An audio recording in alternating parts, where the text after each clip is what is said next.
right, Nick.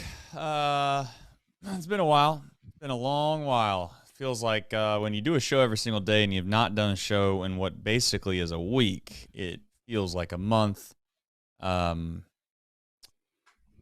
there's really not a whole lot of good news.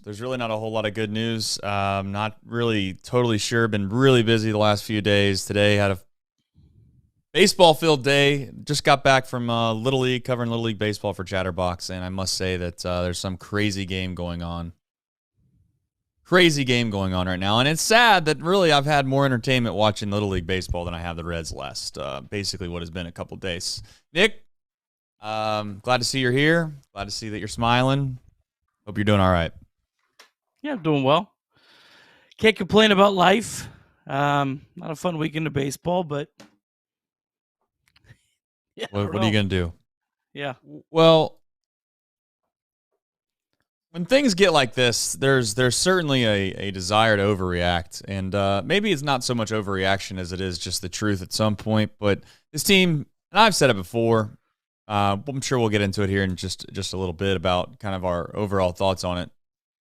They don't have what it takes to play consistently good baseball. They just don't. If we want to try to convince ourselves that this team's good enough to maybe rattle off get on a hot streak for a week and a half, 2 weeks, and that kind of carries the load, maybe you could convince me of that. But no one's going to convince me that we're going to watch a baseball team on a night in, night out basis that is the Cincinnati Reds with this roster, with this dynamic of a situation that's going on, that's ever going to yield anything that's going to be fun to watch consistently. And it's just, we got to ask the hard questions of whether or not they're really good, or good's not the right word, whether they're decent or not. I think that's the $1 million question. I'm sure we'll dive into here as we get going. Nick, I don't know if you have anything to add before we get to the box score recap, but we're here. Well, 9:01 p.m., John Morosi tweeted out, sources the Reds swept by the Nats this weekend are indicating to teams that they are willing to move players on expiring contracts. The Orioles are among the clubs with interest in pitching, including Frankie Montas and Nick Martinez. So, guess we're changing a little bit of the course on the show tonight. Yeah. Well, we'll get into it, and this isn't a moment where I certainly try to just clap my hands and say hallelujah. But somebody was calling for this after a win last week. I think it was. I don't know. I know I was making people depressed, but here we are. All right, box score recap presented by Nick Kirby. All right, Reds trying to avoid getting swept by the Nationals in D.C. Andrew Abbott against Jake Irvin. Reds got on the board in the first when Noelvi Marte crushed a solo home run to left center field. In the top of the second, a 1-0 Reds. Andrew Abbott pitched around walks in both the first and the second inning, but then he walked the leadoff batter in the bottom of the third. The Nationals' number 9 hitter, Jacob Young. Then with 2 outs, Juan Yepez smoked a double off the wall. Will Benson made a nice play getting to the ball quickly, was able to hold the very speedy Young at third base. Reds looked like they were going to catch a break as Austin Wynns had Young dead to rights on a back pick, but Marte missed the throw. It sailed into the outfield. Game was tied at 1. Harold Ramirez then singled home Yepez to make it 2-1 Nationals. Score remained 2-1 into the 5th. Stuart Fairchild led off the 5th with a solo home run to left field, number 6 on the season for Fairchild. That tied the game up at 2. Abbott got the Reds through 6 2/3 innings with just the 2 unearned runs allowed. Lucas Sims got the final batter out in the 7th to keep the score tied at 2. Abbott got help from his defense outside of the air from Marte. Benson made a pair of sliding catches. Fairchild made a great catch up against the wall, and even Marte had a nice catch up against the dugout railing. The Reds offense. Par for the course, Nick. It's par for the course. You're doing a great job. Yeah. Reds offense missed several chances. Fraley doubled with 2 outs in the 4th, and then he was stranded. Ellie doubled to lead off the 6th. He ended up getting thrown out at third base when Candelario swung 3-0. And then Ellie walked with 2 outs in the 8th, stole second base, but he was stranded. And that all came back to bite the Reds in the 8th. Lucas Sims came back out. He struck out the first batter, Juan Yepez. and he got the pinch hitter Winker to fly out, but then Ruiz snuck a single through the right side of the infield, and then a bunt single from Vargas put 2 runners on. David Bell then turned to Justin Wilson to face the number 2 prospect in all of baseball, the left-handed batting James Wood, and Wood crushed the first pitch that Wilson threw to left field. 5-2 Nationals. Reds went quietly in the 9th, and the Reds get swept by the Nationals, fall to 6 games under 500 at 47 and 53. All right, we did have a deep drive of the day, though. Noelvi Marte. Maybe he can get it going. That's his 2nd home run of the season. Now, you might be shocked and scared if you'd heard that, and I told you it was July 21st, but we got to remember he took the juice, so he was out for a minute.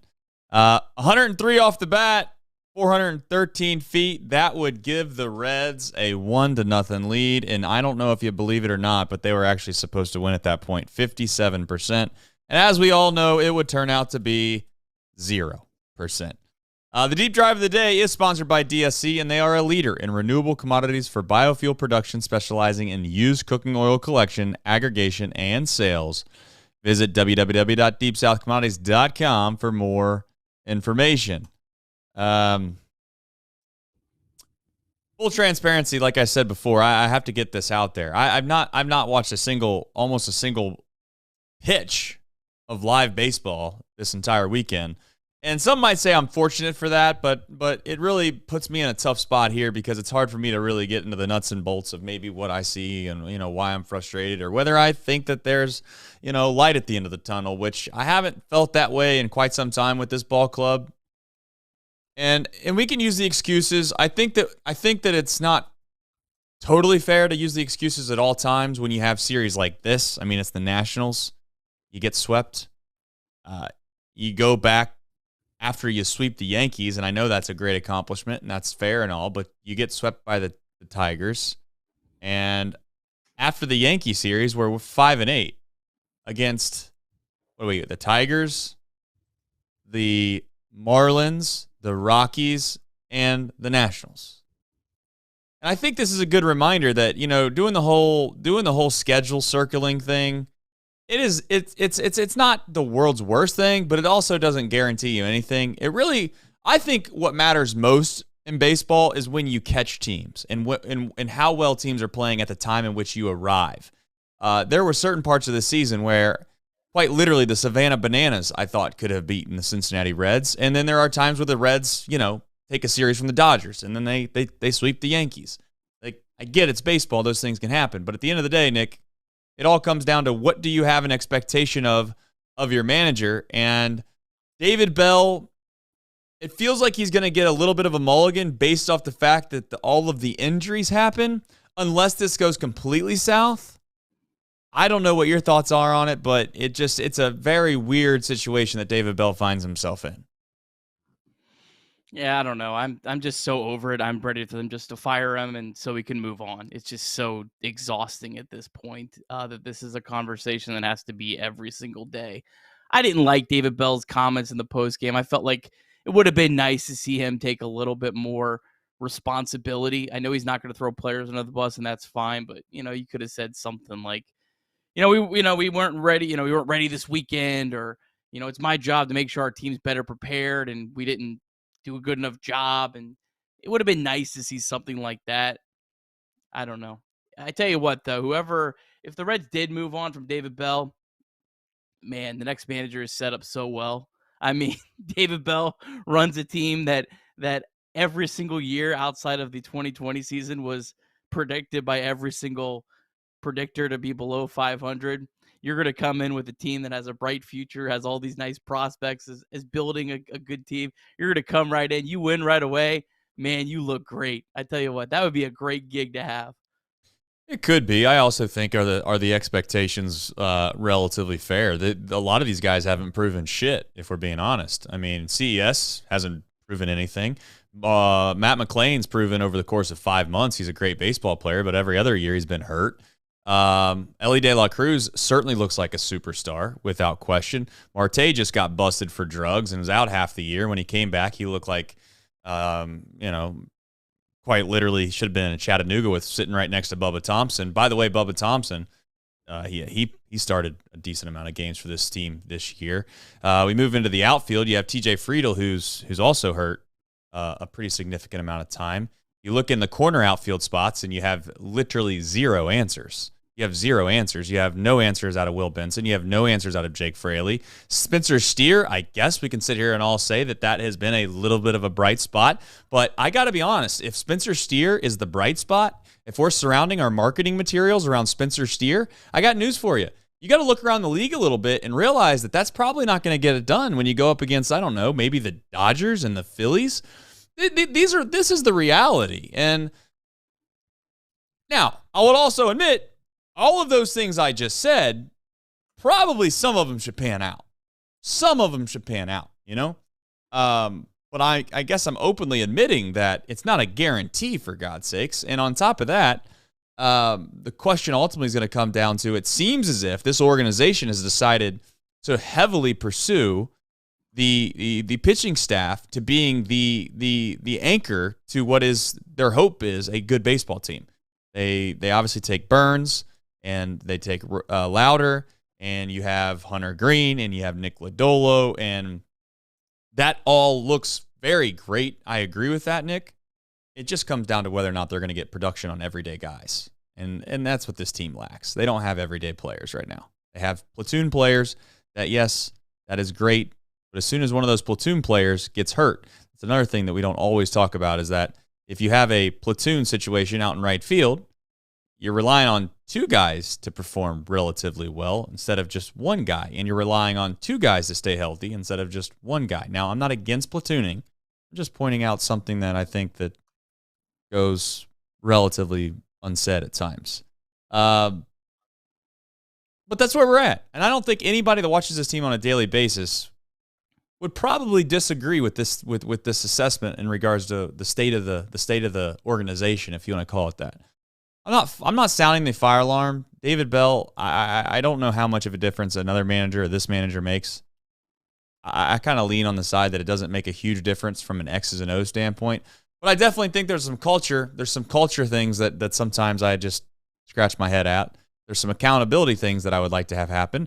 But like I said before, Nick, last point I'm going to make, I don't know. Maybe he holds these guys accountable behind closed doors. He just doesn't do it publicly, and it's hard to take him for what he says to the press because it seems like it's lip service 90% of the time.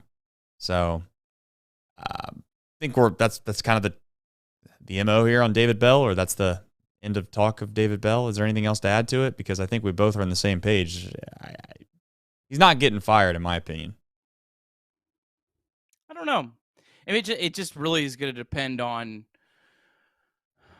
I think it's going to depend on ownership. I mean, more than anything. I don't think it. I think it's does the ownership want a scapegoat, and that's what David Bell is. He's a scapegoat. If you want to be mad, you should be mad at ownership. And I'm not a guy that sits here and complains about ownership every night, but you should be mad at ownership for not giving David Bell a better team. It's like you're pointing the finger at the wrong guy. But again, I don't know. It's tough because I really don't think this team's that far away like everyone else.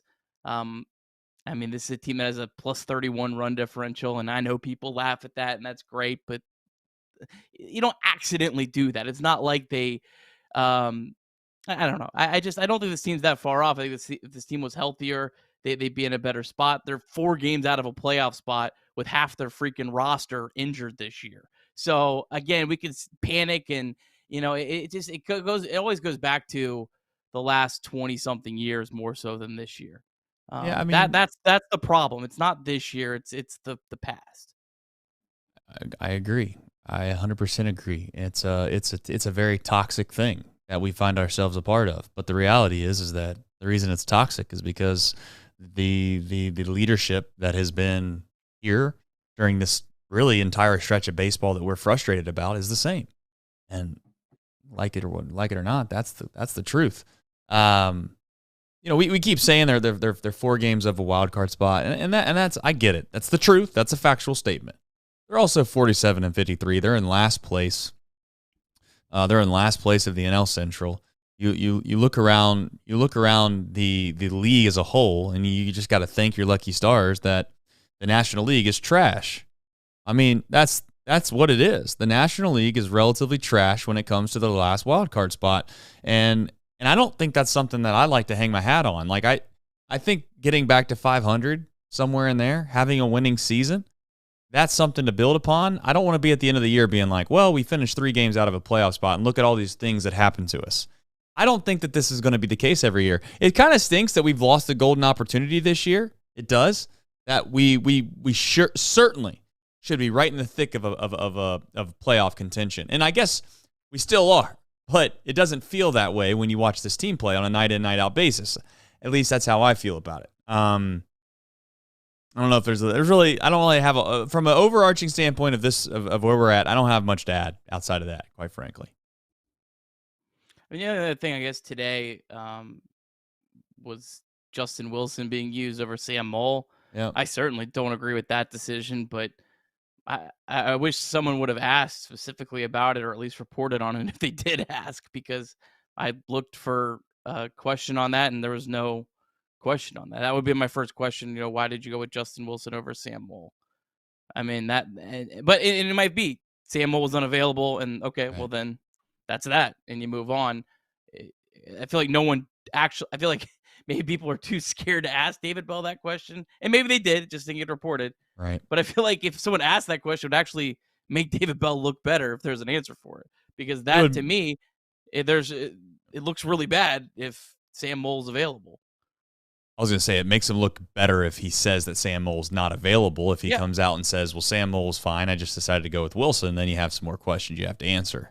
That's what it comes down. Here's the thing too, like if it's simply a mathematical equation, every single decision that you make, then you're really never going to go wrong, because you could always just go to whatever's in front of you. And if Sam Moll's having a better year, I don't know what the splits are. If Sam Moll had history or Justin Wilson had a history there, and with the hitters he was getting ready to face, maybe that's the only excuse. But here's my thing.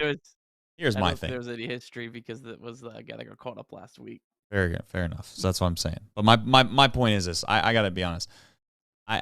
We can get into the weeds all day, chat, on these decisions we make in baseball games.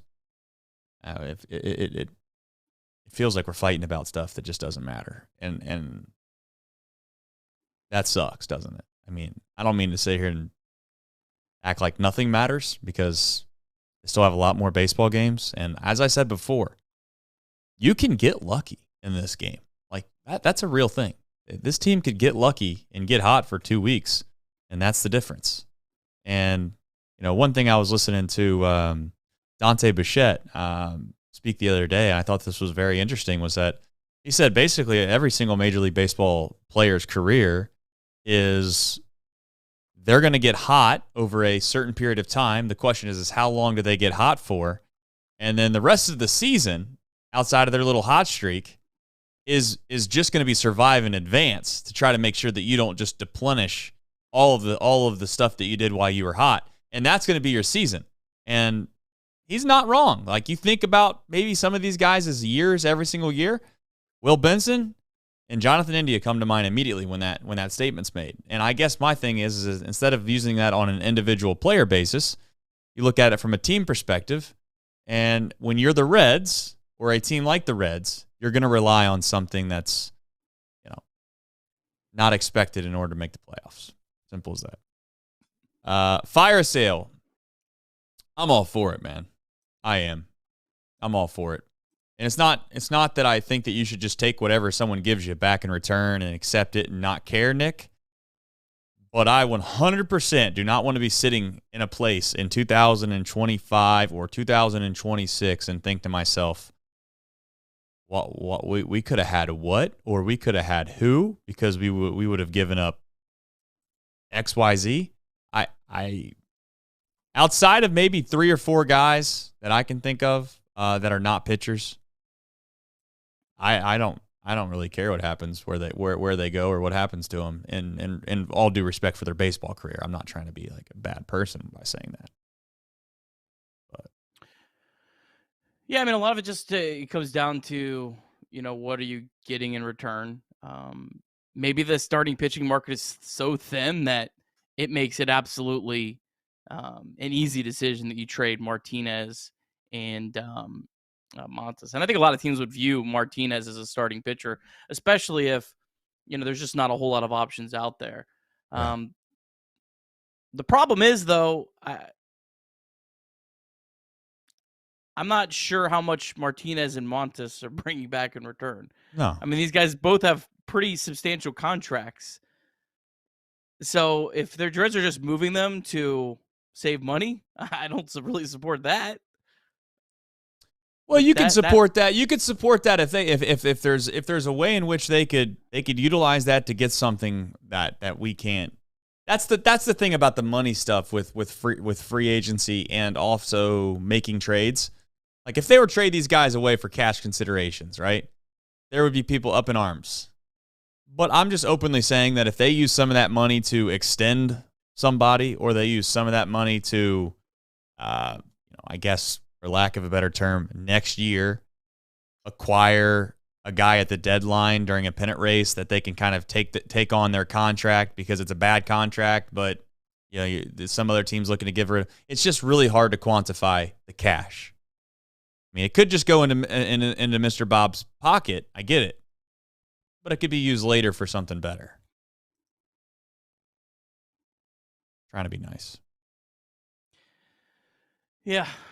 I don't know. I mean, it's just, there's so much that can happen this week. I mean, I more was thinking about it today.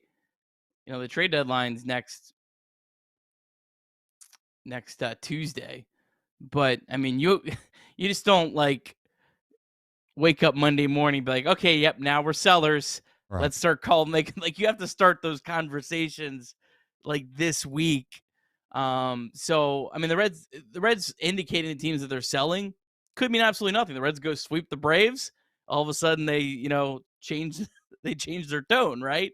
I mean, so much could happen this week. Now, I mean, look, I'm not going to sit here and act like I expect the Reds to go into Atlanta and play well, or maybe even Tampa. I know Tampa Bay is not having a great year, but the deck's stacked against this team. But we saw all year that when we have the lowest expectations, it almost feels like this team plays their best baseball. So I'm not going to sit here and be like, yep, the Reds are, have no chance of playing well this week. I don't know if the Reds have a 5-1 week. We have a totally different conversation next Monday. That's really how wild this week's going to be. It could be fickle. I agree, it could be fickle, but I've seen enough baseball in my mind to know where I'm standing on this situation, and that is there's really not that many guys you could get rid of on this team, and I think there's a huge drop-off. There's just not. Now, they're not going to get rid of some of the guys that would be a huge drop-off, but you name me a player on this team that they're actually going to be willing to trade, and you tell me if they get rid of this guy, then they're going to make a world of difference. That they're 2 or 3. They're a 2 or 3 win player. Maybe Jonathan India. Maybe that's the closest guy you can get. And I guess I give you that. But outside of that, you're going to say Nick Martinez. I guess as a spot starter / long reliever going to be, or a guy that can come in and throw 2 or 3 good innings. And I get it. They're good innings, but it's not like I'm not sitting here acting like Nick Martinez isn't a savior either. And Montas, I'm not trying to talk negatively about these guys. There's just nobody on this roster that they're going to get rid of that's going to make me think, oh, we're out of it now. Cancel the season. I mean, we've sat here and we've grinded through enough baseball, Nick, that I think they could throw almost damn near anybody out there on the field, and I'll probably be able to watch it because, there's only so much that we haven't seen yet at this point. I mean, we had to sit through Bubba Thompson playing in Major League Baseball for 2 months. There's a pretty big drop-off between Frankie Montas and Leon Richardson right now. How many? Okay, that's you say that. How many wins has Frankie Montas when Frankie Montas has taken the mound in the last month? How many times has he won a baseball game? I mean, if you want to do that for his actual wins, I mean, I don't know. You want to go through every single start? I mean, I think he lost a couple games where he gave up 1 run. That's fair. I mean, but my point is you could have Nick Kirby on the mound that night or Jesus, the man above, and it doesn't matter because the offense didn't score. I don't agree looking at it that way with players. Like I'm not saying you look at it holistically. Trade Hunter Green then, because it doesn't matter who's on the mound. Like, I don't think that's a very fair way to look at it. I didn't say it was fair. I'm saying from a win-loss perspective, I'm taking the whole team into account for what we're getting rid of. The reason I wouldn't trade Hunter Green is because I know next season I get Hunter Green. I don't get Frankie Montas next season, and I think in my mind that it doesn't matter to me. It doesn't matter to me, and I could be wrong. I could be the negative guy. I could be completely wrong. I'm just going to openly say that I feel that way about this team right now. I don't know if there's much you can do to fix the problem. Too many holes. Maybe I'm wrong. I don't know. I have no idea. I have no idea what this team really is. Honestly, it's a shame because we'll never really know either. No, we won't. It's just it's a tough spot. I mean, we're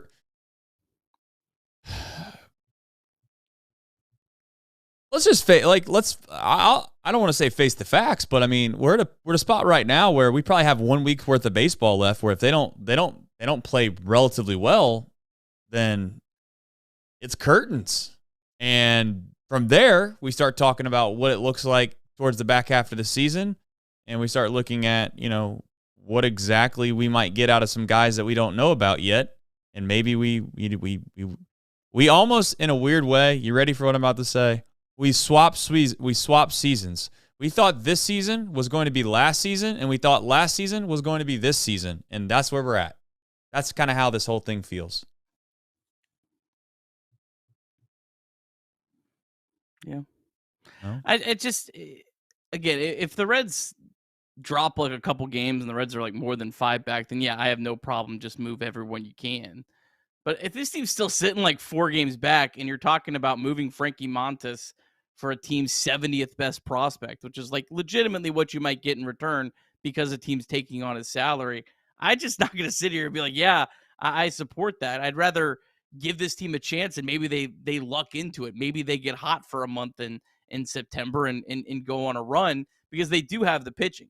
I'm totally with you. If you, like Jonathan India, if there's a team that calls and says, we're going to give you 2 top 30 prospects for Jonathan India, I say, yep, sign me up. Let's go. Let's move. But if we're talking fringe returns, I just can't sit by and say, yeah, that's great, just because of the emotions of this season and how bad it's felt. When in reality, this team's still a couple weeks away from completely changing things. So it's all a balancing act of what you're getting in return, and it's really hard to really jump one side or the other without knowing what teams are winning in return. And maybe the starting pitching market is so bare that a team will give up something like the Angels last year with the absolutely idiotic trade they made for Lucas Giolito, where the White Sox got back a legitimate bona fide catching prospect. I doubt that Frankie Montas or Nick Martinez is going to get that. But if you could find a team, yeah, absolutely. I fully support that. You got a chance, though, Nick, because you have so many damn teams that think they have a chance. I mean, right now, you're not totally convinced that this team doesn't have a chance. Now think about that. That in of itself is the biggest selling point maybe you could make about how the whole trade market's going to go down. There's not many teams that are willing to give up anything. So, guess what? In life, when supply is very, very, very, very, very, very low, you start paying for stuff that used to cost a lot less. And now you find yourself in a position at the deadline where the Reds might be fortunate to be able to get rid of some pieces at a little bit of a better rate than you'd ever thought possible. We'll find out at the deadline. We will find out. We don't know. We'll find out. Maybe the Reds will be convinced they can still hang around. I'm fully convinced that they know that they're dead in the water, and I think that that's right. I think that's the fair decision to make. Does it mean that you give up on the season? No. I'm not saying that. I think that can be misleading. I think people might think that I'm talking about the exact same thing there. No.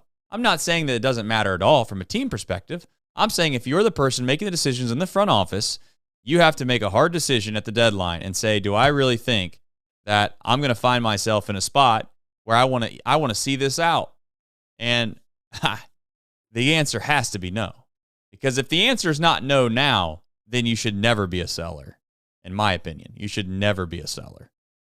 Because the Reds are in a position where you would like to think that they're going to be much better for a multitude of purposes moving forward in the next few years, so that you should want to even even if it's a lottery ticket, Nick, I don't care. Give me a lottery ticket, single A or double A guy. Give me Boyle. I don't care who it is. And if it works out, great. If it doesn't, then it wouldn't have mattered anyways, is the thought that I have. But we shall find out. Fire sale, we will see. Noelvi Marte. I didn't get a chance, obviously, to see him this weekend. I am glad to hear that he obviously hit a home run. And I know that there's a lot of fans frustrated with Noelvi for one. They're more frustrated because he's not playing well than what happened with the suspension. But when you couple the two together, it's kind of a bad mix. Hopefully he gets going. He's one of the few guys that I would tune in to watch, every night just to see how that pans out. If the Reds find themselves in a position where they're not in a pennant race, if we want to call it that, which kind of seems bad. It seems bad that we're calling something a pennant race when you could be 3 or 4 games under 500. But I guess they got a chance to make the postseason. So what else do you call it? Yeah, it was unfortunate that Marte had that blunder play because he hit a big home run, gave the Reds a 1-0 lead. That would have been a huge home run if the Reds win the game. He also made a really nice catch that I think got forgotten about up against the railing. And then I don't know, that play happened. I know Marte said after the game, it sounded like the way it was reported was that it was more in passing, but he said that he was blocked by the runner. I don't know. It's hard to know really if that's a valid excuse or not. Maybe it was something in between where he got ahead of himself with the throw and then he got blocked, and maybe the two things made the result happen. I don't know. But I mean, that was a pretty brutal play in this game that completely changes the game. I mean, you get that out there, maybe the Reds win this game today. There's been so many of those games this year, which is again why I don't think this team's that far away from being a legitimate, at least playoff contender. Yeah, it's hard to say. I mean, they're a playoff contending team. We'll go down the same rabbit holes we were just down if I start saying the things that I was thinking. I just, you just ask yourself why. Why do they lose so many one-run games this year? Is it coincidence? But then you watch them play, and they're just not very fundamentally sound from time to time. And by time to time, I mean a lot of the time. But maybe a lot of teams are like that. I mean, the Reds aren't that. I mean, I get what you're saying, Nick. There's a lot of teams in the National League that if you polled their fan base, they'd probably say some of the same things we say on a nightly basis. I don't know. But Marte, he's at least something to watch moving forward. We'll find out if he's able to get back on track, and hopefully defensively he continues to make the routine play because he's obviously struggled to do that. All right, game time. If you need to find tickets and you are in a hurry, or maybe you're not in a hurry, download the Game Time app. You can use the promo code Cincy, CINCY. You get $20 off your first purchase. Terms do apply. I used it for FC Cincinnati the other night during the All-Star break. Thrilling 1-0 game in 94 minutes of soccer. I know I'm being a little sarcastic there. I did think the stadium was cool, but I went to the Game Time app and got my tickets, and the tickets arrived in my app within, 3 or 4 minutes. And you can do the same thing. Just download the Game Time app today. Use code Cincy, CINCY. You get $20 off your first purchase. And as always, terms do apply. 988. I don't know if they might be the head sponsor here soon. Who knows? They might be 988 might be the title of the show for the last 2 months. I am thankful I didn't watch this team play the last few days because I kept looking at the scores and I kept trying to keep up with it, and they were winning and then they weren't. So I guess that's how all baseball games go. But I didn't get a chance to see him, Nick, but it kind of felt like there was some backbreakers, like Saturday specifically. I don't know. Yeah, I mean, the last 2 days, you go back to this series and the Tigers series, and I think it would have been okay if they lost both of those series. But if they had just gotten one game in both of those series, it's a totally different conversation right now. I mean, you're one game under 500. You're 2 games out of a playoff spot. You're not seeing a tweet from John Morosi at 9:02 saying the Reds are about to sell. I mean, that's literally how thin the margin is right now. And there was, that game the Reds had, what was it? They had 2-run lead against the Tigers. Yep. And then, I mean, you had back-to-back days where you had leads on the Nationals and weren't able to close it out. And Yep. I mean, you could go back even to more games earlier in the year, but just those two right there, it's just a totally different conversation right now. It just really sucks. That's just what really sucks about where the Reds are at right now. It does suck because if Blake Dunn's safe in that Tiger series, you can't convince me for a single second that they don't find a way to win at least another one of those games based off of. And I know people are gonna be like, "Oh, momentum, not a real thing." It's like, I don't know, man. It's a pretty big, impactful play. Like that's a pretty big jump in vibes. But that just hasn't happened yet this year. That spark just hasn't happened. So, Andrew Abbott, he threw the ball well. Another quality start, and just unfortunately, I don't want to say the bullpen let him down, but there's really no other way to say it, and I don't really want to blame the bullpen, but at least he threw the ball well. His starting pitching threw the ball well. Lost, but hey, starting pitching threw the ball well. Yeah, Abbott threw the ball really well. I believe it was really hot in Washington today, so some of like the 3 walks, maybe you could contribute a little bit to that. I think that Abbott deserves, as good as he was very good today, probably deserves a little bit of blame for that inning that Marte had that error, because he did walk the leadoff batter, the number 9 hitter. That's not a guy you want to walk, obviously. And then he gave up a ball that was absolutely a rocket off the wall that bounced right to Will Benson. Will Benson made a nice play. So it's not like he necessarily, like, the runs were unearned, but they were, I don't know, at least partially his fault. But yeah, I mean, this guy somehow, like, he's going to continue. He just continues to define a lot of logic. I mean, he gave up a lot of hard hit balls today, only 1 strikeout, 3 walks. All of your peripheral stats just continue to really hate what Andrew Abbott's doing. But he just continues to be a pitcher that defies them. And until it kind of swings back the other way, you have to believe that Andrew Abbott's kind of at least somewhat of an outlier. Maybe not, a 3.19 ERA good. I think that might be a little overboard, but I don't think he's like this 4.5 ERA expected, like a lot of stats think he is. Well, we've been saying the same thing about Andrew Abbott all year in regards to kind of the models and whether or not he's going to be able to sustain what he's doing, et cetera, et cetera, et cetera. And he continues to go out and find a way to kind of do it. So I guess we just kind of we just trust it. I mean, there's no other way to say it. We just trust the fact that Andrew Abbott's going to be a guy moving forward and going into next year. It's interesting because I think we're at a point now where you kind of have that whole like the spring training doesn't really matter vibe with certain guys on this team.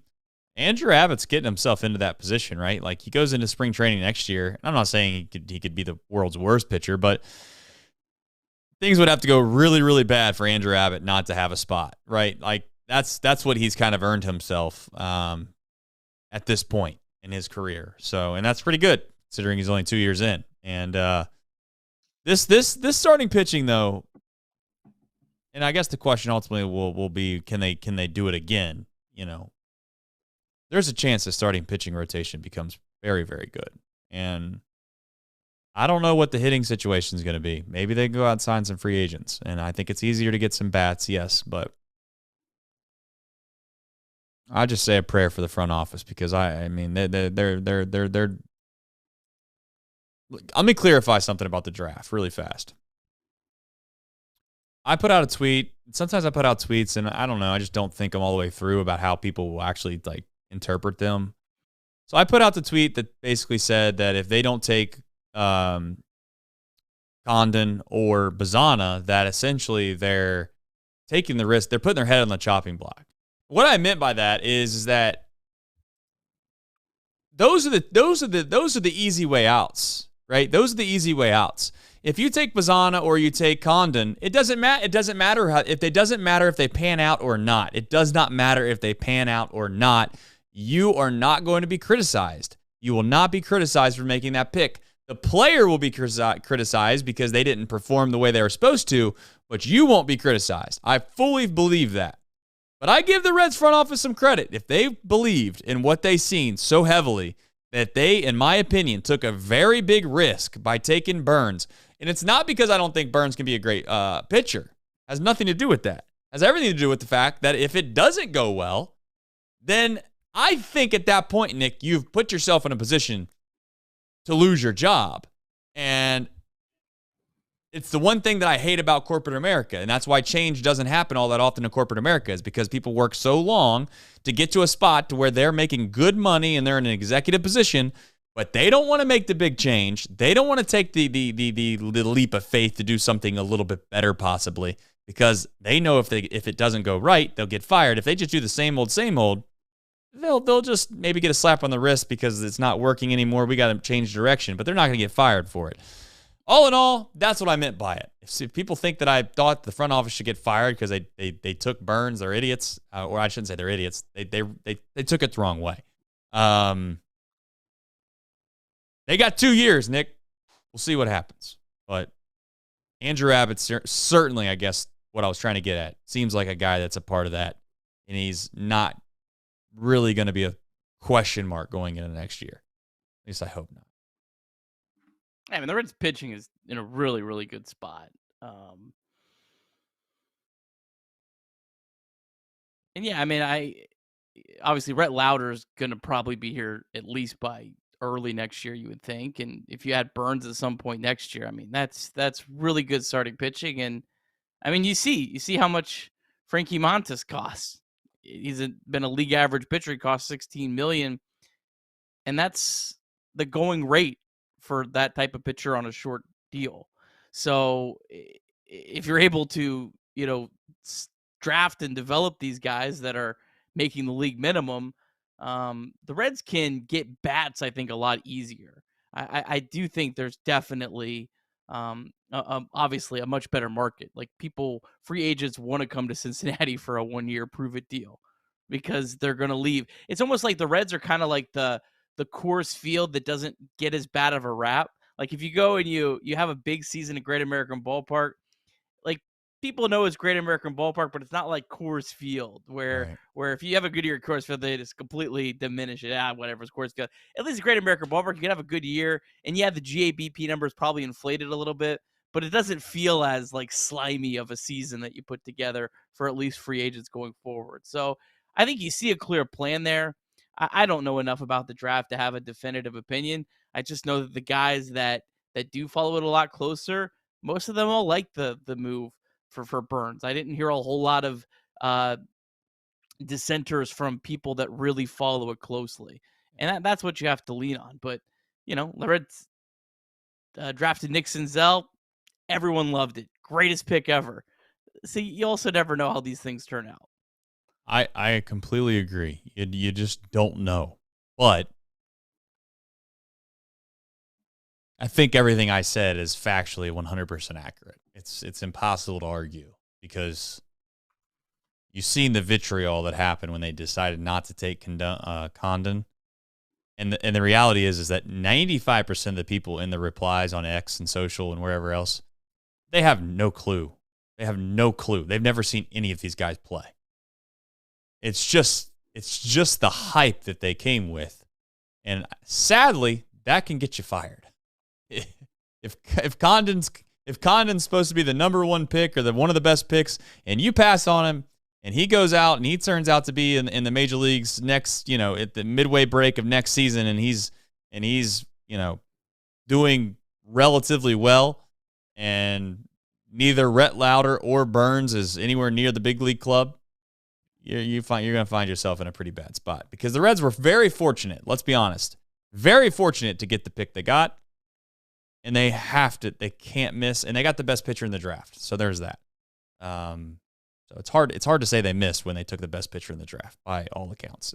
Outside of injury, Chase Burns is going to be good. All right. Anything left to get to here before we jump into kind of the final thoughts? Reds MILB, certainly, TJ Friedl, he's coming back. I know I seen you and Craig kind of discussing like who's going to go if Friedl comes back. I mean, I don't know. I feel like they could use the wheel of lunch personally, and it'll work out just fine. Who's left? Yeah. Frito comes back next Friday.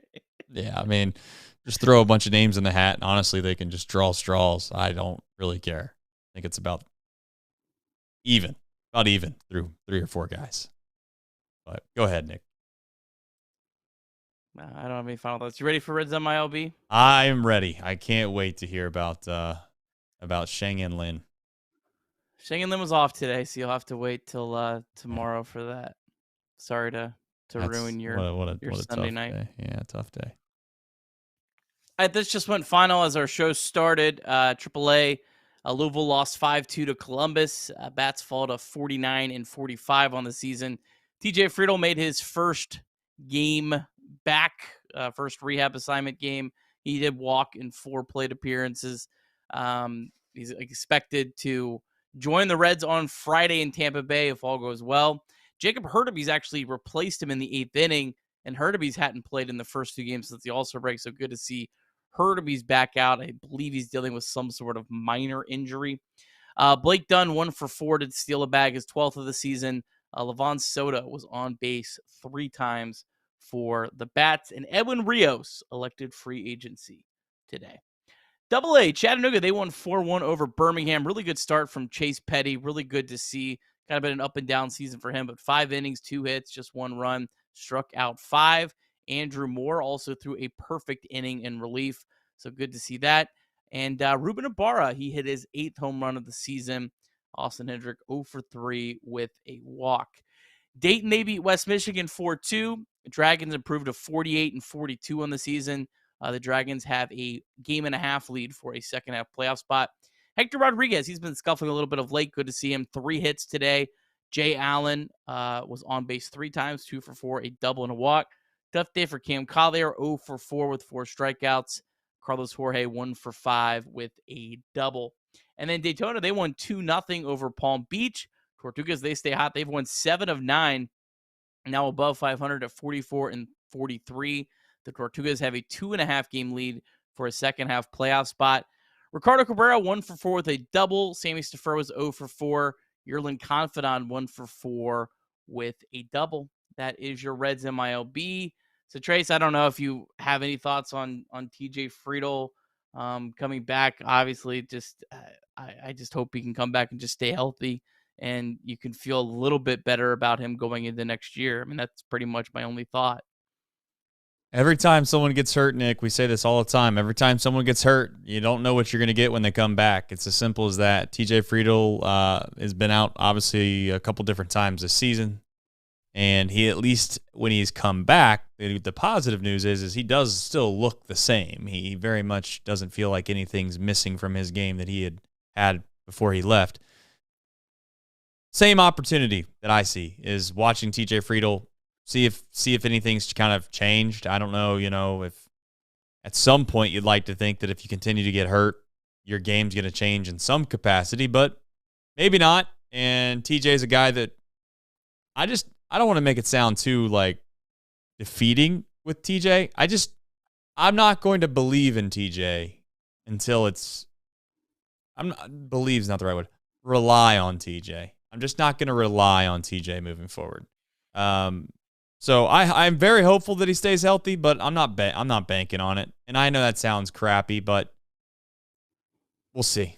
And I love that he plays the game hard. I do. But I also think it's kind of and I know people will disagree with what I'm getting ready to say. I think that you can play the game 100%, but still play smart at times. It's similar, in my opinion, of listen, if it's 12-1 and there's a ball hit over your head and it's headed towards the wall, you got to know the score. And I know that people might disagree with that. And I know that he said that he can't do that. He turns the switch on, he turns it off. But when you've had the issues that TJ Friedel's had, similar to a quarterback that's been hurt, you got to know when to slide. You got to know when to protect yourself. And I just hope that TJ Friedl isn't, diving into home plate unless it's a big, meaningful spot. I need him to be somewhat conscious of his body. And I know that some guys have, like I said, Ryan Friel, RIP, guy that comes to mind, plays balls to the wall. That's fantastic.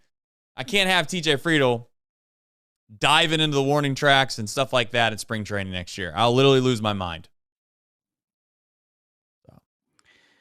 Yeah, I just hope he can stay healthy because he definitely is a difference maker when he's on the field. I don't think there's any denying that. I mean, he's a really good player, and the Reds need as many of those guys as they can get right now.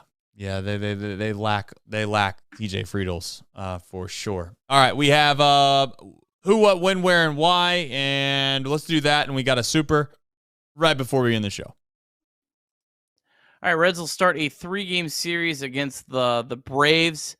Monday, it'll be Hunter Green against Ronaldo Lopez, 2 All-Stars. Tuesday, the Reds have TBD. I don't know if it's Nick Martinez, a bullpen day, or the Reds are going to call someone up.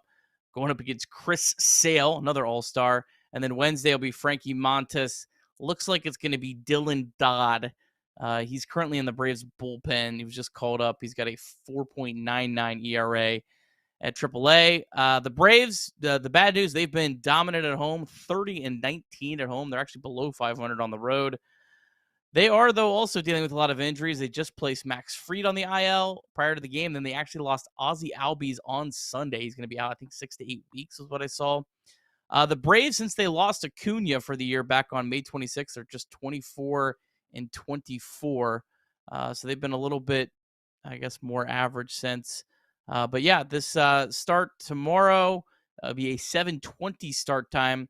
Ronaldo Lopez having an incredible year for the Braves. They signed him as a guy, as a reliever mostly. I guess he competed for their rotation, and he won the 5th rotation spot in spring training.